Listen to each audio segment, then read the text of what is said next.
À la une ce soir, 5 heures de débat pour valider le raccordement de l'usine du Galion à la centrale Albioma. Les discussions se sont éternisées aujourd'hui pour la dernière plénière de la CTM de l'année.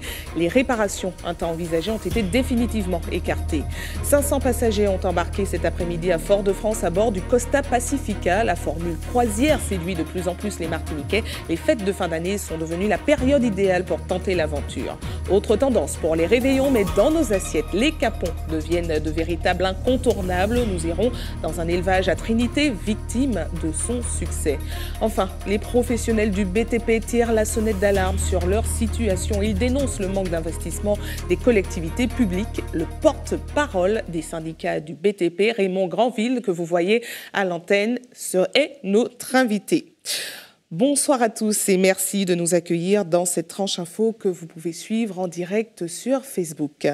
Finalement, l'usine du Galion sera bien raccordée à la centrale Albioma. Une décision prise aujourd'hui en plénière de la CTM après 5 heures de débat. Pour la dernière de l'année, la quasi-totalité des élus présents s'est exprimée sur le sujet. Voyez ce reportage d'Alizé Lutran et de Michelet François. Les salariés de l'usine du Galion à la tribune, une prise de parole exceptionnelle au cours de laquelle ils énumèrent consciencieusement les irrégularités des expertises menées dans ce dossier. Sur le document devis est mentionné le nom de la SAL. La SAL n'a pas demandé de devis à M. Morin, n'a pas demandé de devis à Bacon Granson. Et ce devis est intitulé SAL à l'attention de M. Morin. C'est de l'usurpation. S'ensuivent d'interminables passes d'armes, les esprits s'échauffent, chacun y va de son analyse. La chute ne mange pas, c'est parce que les autres nous manquent de tenue. C'est eux les mauvais, c'est eux les petits salauds qui n'ont pas fait le boulot de ramonage pour aller entretenir. Il faudra 5 heures de confrontation pour parvenir au vote. Résultat du match, 18 voix en faveur du raccordement du Galion à Albioma et 18 autres pour la réparation de l'actuelle chaudière. Un résultat ex aequo qui suffit pour entériner le couplage provisoire des deux usines. Si la CTM est actionnaire majoritaire de la SEM du Galion, c'est au final le conseil d'administration de l'usine qui a le dernier mot dans ce dossier. Les votes d'aujourd'hui étaient seulement considérés comme des avis. Une excellente nouvelle et surtout pour protéger tous les emplois qu'il y a autour de l'activité. Vous savez, la filière canne sucrome, c'est une filière qui a un axe économique important, mais un axe social important aussi. C'est 4000 personnes qui gravitent autour de la filière. En plus, c'est vrai que les éléments sont liés entre eux, c'est extrêmement fragile, donc il faut tout faire pour protéger la filière canne sucrome. Pour l'opposition, c'est une victoire, certes, mais en demi-teinte. Donc une non-décision de la CTM. J'ai même entendu des gens dire qu'ils ne prenaient pas part au vote. C'est affligeant ce genre de spectacle. Moi, ce qui m'attriste, c'est qu'après 3 renvois et 2 années d'attente, on soit aujourd'hui dans un débat où ont été exposés autant d'approximations, autant de dossiers non compris, non entendus, non connus, venant de personnes qui réclament la responsabilité. Ça me rend triste parce qu'il y a la survie d'une filière extrêmement importante à assurer à la Martinique. Jean-Philippe Nilor, celui qui avait plaidé en faveur de la réparation de la chaudière, estime être allé jusqu'au bout de sa démarche. On a tout fait pour conditionner, pour orienter le choix des élus martiniquais. Nous avons quand même pu démontrer que nous avions une capacité de résilience et de résistance et que au moins un certain nombre d'élus ont eu le courage de s'élever contre ce type de pratique-là. Nous avons pu démontrer, je suis fier de ça, d'avoir contribué à démontrer qu'il y avait d'autres alternatives possibles et surtout d'avoir mis le doigt sur toute la maltraitance qu'il y a eu au niveau de ce dossier-là. Et quels sont ceux qui ne prennent pas part au vote? Parmi les 5 abstentionnistes, le président de l'Assemblée lui-même, Claude Lise, a estimé que dans un cas comme dans l'autre, les expertises mises à la disposition des élus n'étaient pas suffisantes pour statuer. Le raccordement des 2 entités devrait avoir lieu en début d'année. Les actionnaires privés de la SEM Galion financeront en totalité et à hauteur de 500 000 € ce couplage. La campagne sucrière devrait donc avoir lieu en temps et en heure.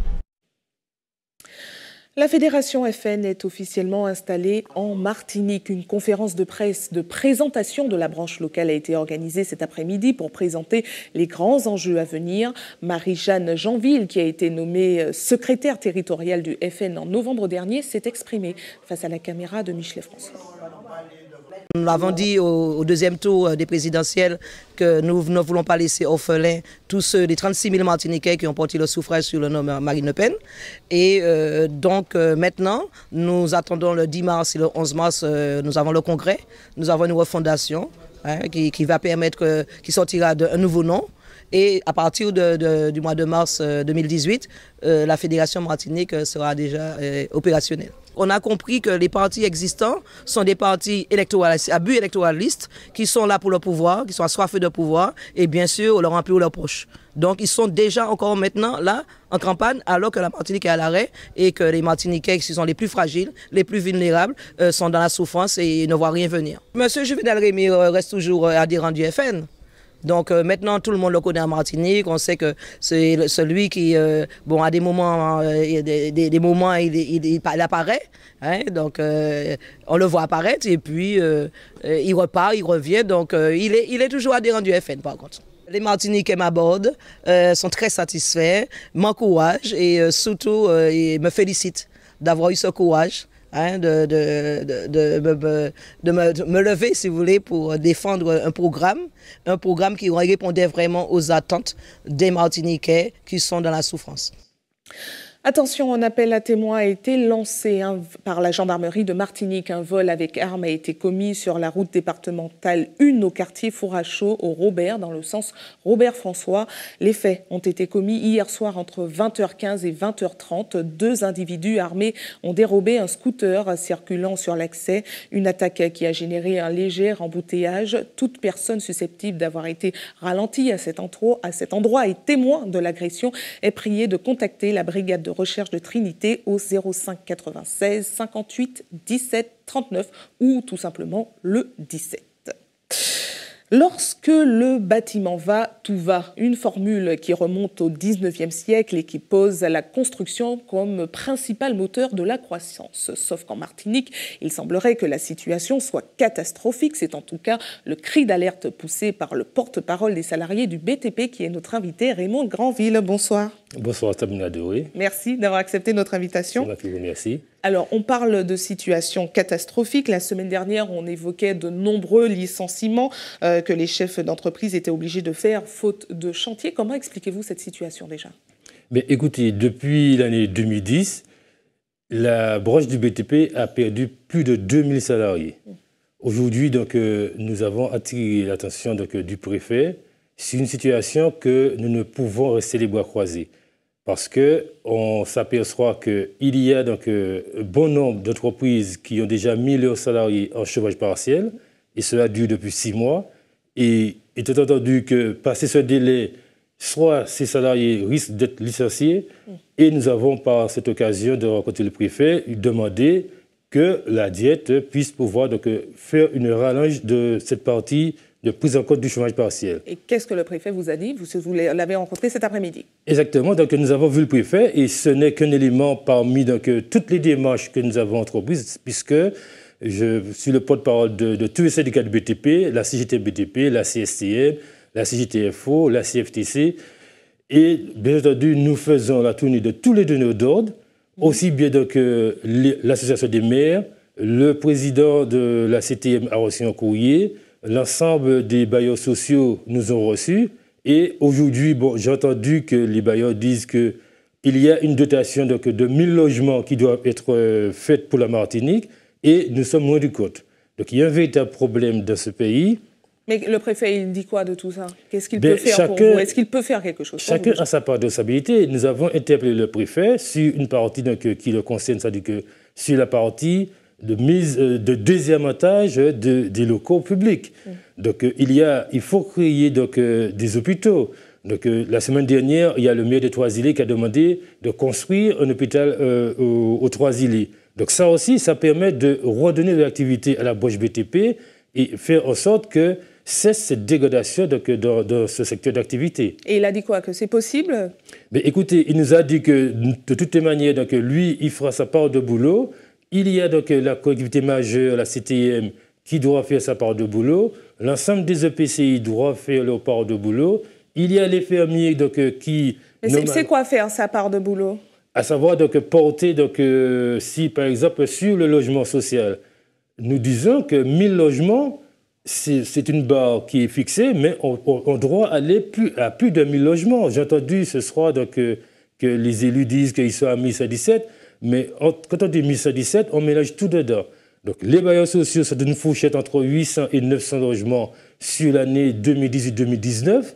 Donc pour le moment, on est loin de ça. Donc l'année 2017, il n'y aura pas 800 logements de construits en Martinique. La CTM ne cesse de parler de grands chantiers. Il y a notamment le domaine de Font-Saint-Jacques qui sera en travaux pendant 10 mois. Il y a le lycée Schellcher.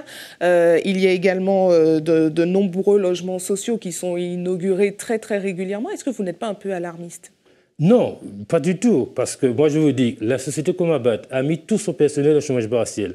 La société Colas, Gravillon Nord, beaucoup de sociétés qui ont plus de 50 salariés ont mis leurs salariés en chômage partiel. Nous ne sommes pas du tout alarmistes. Au contraire, nous tirons la sonnette d'alarme et je crois que ce sera notre dernier cri. Là, nous préparons pour que demain matin, aucune autorité ne pourra dire qu'elle n'était pas avertie. Moi, nous disons à tout un chacun de passer leur fête tranquille, mais dès janvier 2018, nous allons passer à un autre cas parce que ça ne peut durer. Une mobilisation peut-être? Il y a donc de la mobilisation, il y a donc un véritable mouvement des salariés du BTP parce que ce n'est pas possible. Et je rappelle en plus que nous avons eu une mauvaise surprise de voir un gros marché de l'aéroport qui a été attribué à une société INSO qui ne représente pas un seul salarié en Martinique. Et nous avons interpellé donc, le président de la SAMAC, M. Todjar, pour qu'il puisse revoir sa copie. Nous lui avons adressé un courrier et aujourd'hui, nous sommes sans aucune réponse. Donc, quand demain matin, ce chantier-là va démarrer, les salariés du BTP qui sont au chômage ne vont pas rester chez eux les bras croisés. D'accord. Donc, c'est pour ça que nous disons, il y a le logement social, mais il y a aussi toute la branche annexe, à savoir l'électrification. Il y a donc toute la partie plomberie. C'est pour ça que nous interpellons au niveau des sociétés, donc des fermiers, pour qu'ils puissent relancer le traitement des eaux usées. Les chantiers dont parlent régulièrement les porte-paroles de la CTM, ils existent ou pas finalement? Parce qu'on nous parle de tellement de chantiers, de travaux. Mais vous savez, lorsqu'on lance un marché, le marché, c'est 3 ans. Et là aussi, nous avons interpellé le préfet là-dessus parce qu'il y a une durée qui est trop longue pour instruire un dossier. Entre les aides, les déblocage des fonds, ça prend 3 ans. Donc ça veut dire que tous les marchés qu'il parle là, ça veut dire que ce sera pour 2020. Et en 2020, les entreprises vont déjà fermer. Ils ont déjà mis la clé sur la porte et les salariés seront dans la rue. D'accord, ce ne sont pas des chantiers en cours, ce sont des chantiers à venir. C'est pour mais ça que même si toutes les prévisions, toutes les demandes d'aide qu'ils font, tous les plans qu'ils font là, ce sont des chantiers qui vont sortir de terre dans 3 ans. Donc pour aujourd'hui, pour 2018, il n'y a rien. 2019, il peut y avoir un début d'esquisse. Mais pour le moment, il n'y a rien de prévu. Alors, autre piste, il y a eu de nombreux dégâts dans les îles voisines. Est-ce que c'est possible, par exemple, que les entreprises se positionnent dans les îles voisines, comme la Dominique ou Saint-Martin ou Saint-Barth? Là-dessus, effectivement, nous avons entamé, puisque nous travaillons avec l'ensemble des départements Guadeloupe là-dessus, et nous sommes en train de voir à travers notre société au niveau des employeurs du BTP pour pouvoir travailler pour une aide apportée. Je vais parler de BTPR qui va s'associer avec la CCIM de Saint-Martin pour pouvoir apporter une aide. Malheureusement, il y avait un dossier qui était présenté pour pouvoir apporter une aide à la Dominique. Malheureusement, la CTM a retiré sa part de participation dans ce dossier. Donc, et là encore, il y a une proposition de fait pour que les salariés du BTP, avec l'accord de l'entreprise, pourraient apporter leur soutien, ne serait-ce que sur bénévolement, pour apporter une aide de solidarité avec ces 2 îles-là. Très bien. Bon, une fois que c'est bénévole, c'est plus un emploi, c'est ça la différence. C'est juste ça permet de créer de l'activité et permettre de promouvoir le salarié, parce que c'est en restant chez soi qu'il n'est pas bien. Et c'est pour ça que nous disons que le chômage partiel, ce n'est pas une bonne chose. Nous voulons que ces salariés-là puissent retrouver de l'activité et nous demandons à ce que tous les donneurs d'ordre puissent revoir leur copie, revoir leur budget annuel au niveau de la construction en Martinique pour qu'on puisse redonner de l'activité aux salariés de la branche BTP et annexes. Merci à vous d'avoir répondu à nos questions. Bonne Partons en Guadeloupe maintenant, où un exercice grandeur nature a été organisé aujourd'hui pour préparer les forces de l'ordre en cas de tuerie de masse. Une opération qui s'est déroulée en présence du préfet et qu'Yvan Lemar a suivi pour vous. Regardez.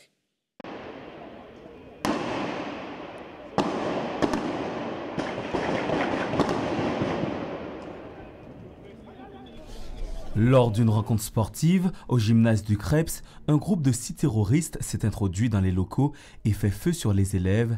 Certains sont blessés, d'autres pris en otage. Voici le scénario de l'exercice proposé aux autorités.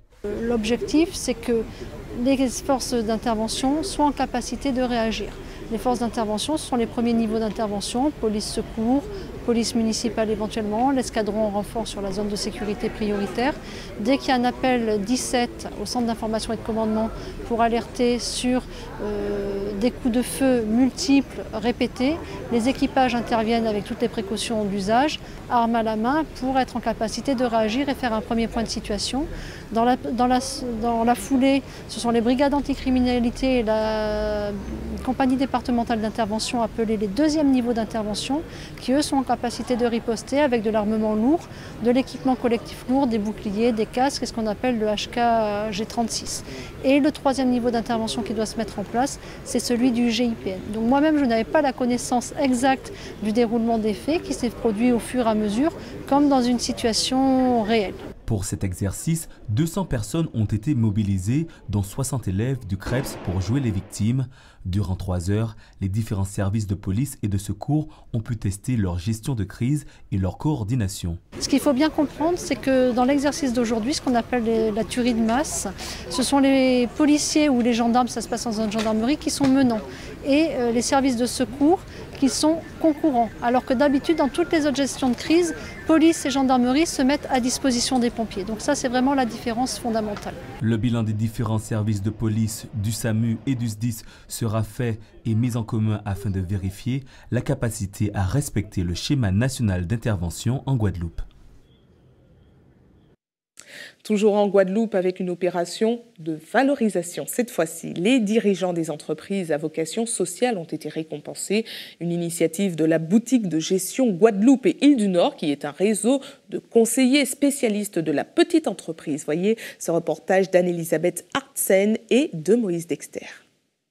L'association d'aide à la création d'entreprises BGE a réuni ses bénéficiaires afin de clôturer cette session 2017 du dispositif local d'accompagnement départemental. Nous nous intéressons à la fois aux porteurs de projets qui souhaitent créer une entreprise marchande, mais également aux structures qui relèvent du champ donc, de l'économie sociale et solidaire.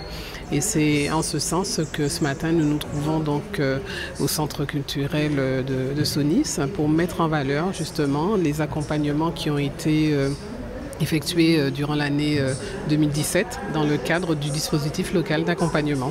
Et donc, ce sont quand même une centaine de structures qui ont été accueillies dans ce dispositif et 77 d'entre elles ont bénéficié donc d'un accompagnement. Ce dispositif consiste tout d'abord à établir un diagnostic de la structure afin d'évaluer plus précisément son besoin d'accompagnement. Nous avions eu un frein, on n'avait pas l'organisation qu'il fallait, donc ils nous ont accompagnés sur ce point-là et de là on a mis en place ce qu'ils nous ont conseillé et ça nous a permis d'avoir la bonne clientèle parce que lorsqu'on est dans le service à la personne, si on ne sait pas comment aller chercher la clientèle, on peut buter. Dans le DLA, puisque c'est l'accompagnement du Fonds européen quand même et qui va pouvoir nous faire avancer pour pouvoir faire le financement des projets. Faire que les jeunes acquièrent un peu plus en agriculture pour pouvoir qu'on arrive à une autonomie suffisante et nourrir tout le monde en Guadeloupe. Toutes les associations avec des salariés ayant plus d'1 an d'existence sont éligibles au dispositif local d'accompagnement. Ce dispositif gratuit est pris en charge par l'État, la Caisse des dépôts, le Fonds européen et depuis peu par la région Guadeloupe, la CARL et la CANGT. Partons en Guyane maintenant, 9 mois après la grande mobilisation qui a secoué le territoire. Le président des Grands Frères a été convoqué par la police aujourd'hui. Michael Mancé a pu compter sur le soutien du collectif Stop Violence et des 500 Frères. Voyez ce reportage de Gaël Wassim. C'est avec calme et sérénité que Michael Mancé, leader charismatique du mouvement social de mars et avril dernier, arrive à la PJ, la police judiciaire située avenue de la République. Le président de l'association des Grands Frères fait l'objet d'une plainte. Il a donc été convoqué pour être entendu sur des faits de violence et de menaces sur un représentant des forces de l'ordre. Quelques membres de l'association des 500 Frères contre la délinquance et de trop violence sont venus assurer leur soutien moral à leurs camarades face à cette épreuve. Aujourd'hui, il est clair que l'État veut stigmatiser et faire passer les 500 frères, les ex-500 frères et également certaines personnes de la population qui ont œuvré, participé au mouvement de mars-avril. L'État veut discréditer et faire passer toutes ces personnes pour des excités, des fous, des rebelles. Aujourd'hui, nous sommes là, effectivement, il doit être serein parce qu'il n'a rien fait. Et donc, nous allons prendre acte, nous allons donc attendre quelles seront les décisions qui seront prises aujourd'hui. 3 heures plus tard, aux alentours de midi, Michael Mancé ressort du bâtiment de la PJ accompagné de son avocat. Alors il a été mis en garde à vue. On ne lui a pas notifié de mise en examen. Maintenant, il s'agira pour le parquet de juger de l'opportunité de la poursuite. Et on va attendre, mais Michael Mancé n'a absolument rien à se reprocher et surtout pas des violences. On sait que Michael Mancé, pendant tout le mouvement et jusqu'à présent, a toujours été très pacifique et bien au contraire. Le commissaire qui se plaint de violence, il apparaît sur les vidéos qu'au contraire, il s'est interposé pour que justement il ne soit pas frappé, ce commissaire. Donc il n'y a absolument rien dans ce dossier qui pourrait justifier des poursuites à l'encontre de Michael Mancé. J'aurais expliqué ce qui s'est passé.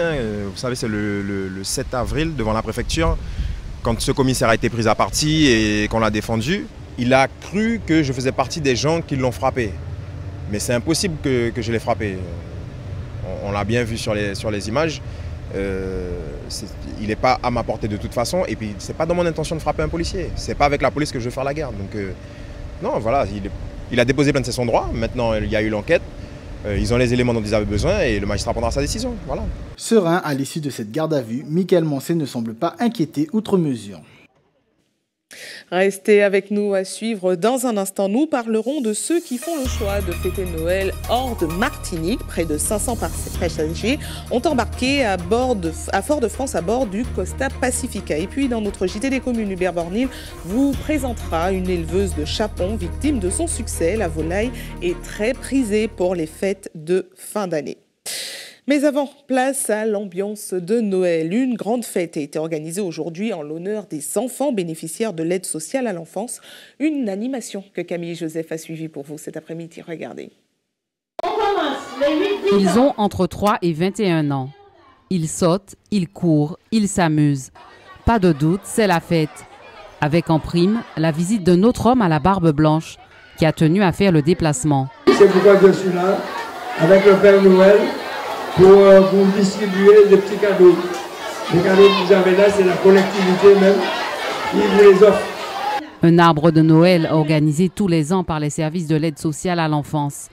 Pour ces jeunes placés en famille d'accueil ou adoptés, c'est l'occasion de partager un moment ensemble. C'est une journée exceptionnelle, effectivement dédiée en totalité aux enfants. Donc vous avez pu constater l'espace est entièrement occupé par les enfants. Il y a quelques adultes qui les accompagnent. On a souhaité effectivement réserver l'espace magnifique, ce site magnifique à cette manifestation. Et effectivement, ils sont totalement, je pense, heureux de cette journée qui leur est consacrée. Une journée pleine de bonheur en attendant le prochain passage du Père Noël le 25 décembre.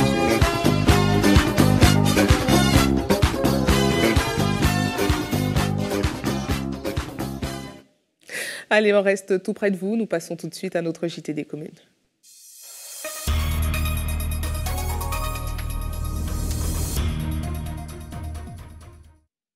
Gros plan ce soir sur une éleveuse de chapons, une espèce de coq très prisée pendant les fêtes de fin d'année. Dominique Petit a son exploitation à Trinité. Faute de moyens, sa production est victime de son succès puisqu'il sera très difficile d'en réserver pour Noël. Hubert Bornil et Valérie Vincent se sont rendus sur place. Regardez. C'est l'heure du repas. Allons-y les gars. Voilà, mais c'est ça le travail de la ferme, beaucoup de travail. Alors, le coq qu'on appelle chapon, c'est tout simplement la race scientifique Gallus domesticus, mais il y a toute une technique.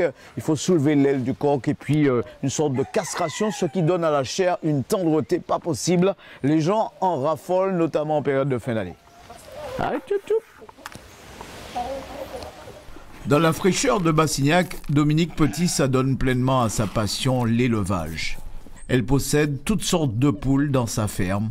Et bien qu'un peu intimidée par la présence de notre caméra, elle nous dévoile quand même la technique du chaponnage, un castrage en quelque sorte. C'est assez particulier parce que les testicules du coq se trouvent en fait par ici, sous l'aile,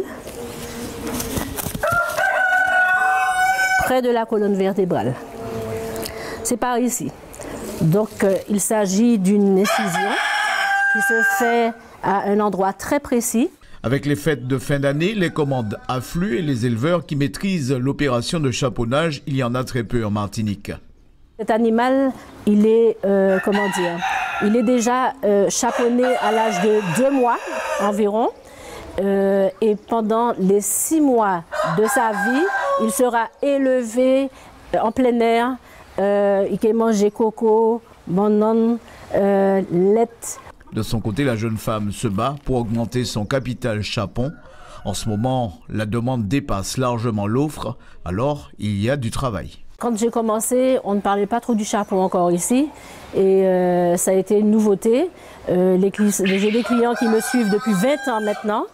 Et il faut dire que c'est une viande qui a quand même des qualités gustatives que d'autres volailles n'ont pas.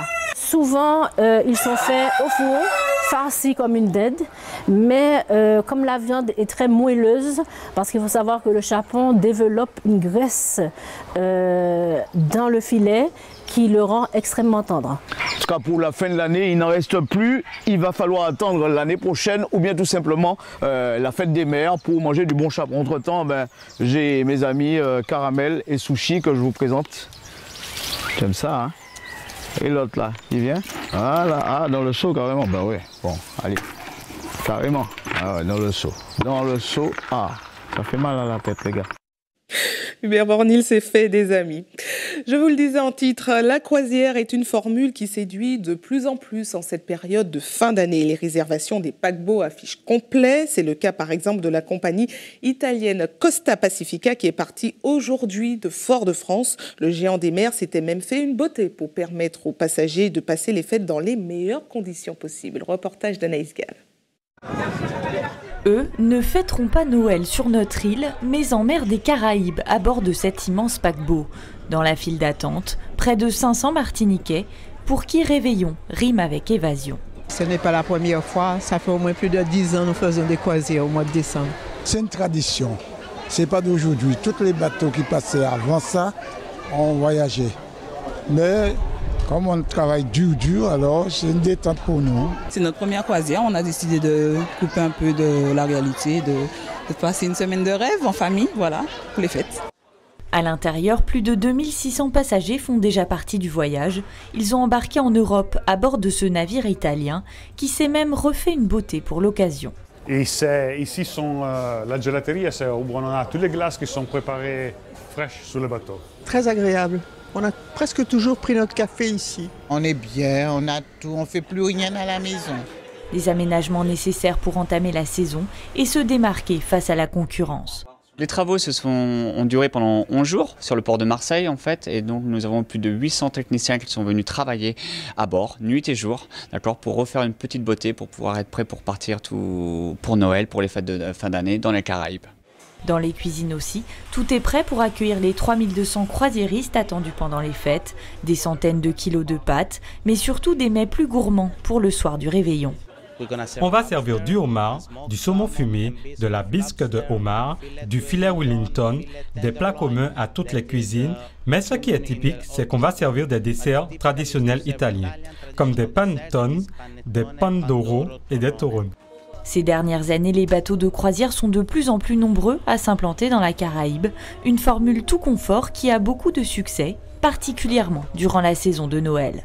Ça, c'est la période de l'année les plus pratiquée par les passagers. Il y a beaucoup qui viennent de l'Europe, de l'Italie, de la France métropolitaine, qui viennent pour passer le Noël ici. Et aussi beaucoup de passagers, à peu près c'est 50% de l'Europe et 50% de Martinique et Guadeloupe. Ce soir, le paquebot quittera le port, direction la Guadeloupe, avant d'entamer son périple dans les îles du Nord. Pour s'offrir ce cadeau sous le sapin, comptez entre 350 et 1 900 € pour 8 jours. Information pratique avant de refermer cette édition à l'attention de ceux qui souhaitent faire un don de sang demain. Notez qu'un camion de l'EFS sera stationné de 9h à 14h sur le parking de Carrefour Cluny à Schellcher. Et puis, comme chaque jour ouvré, une équipe sera également à votre disposition de 9h à 16h à la maison du don au CHU Pierre Zebda Kitman au quartier Lamena à Fort-de-France. Et c'est la fin de votre journal local et régional.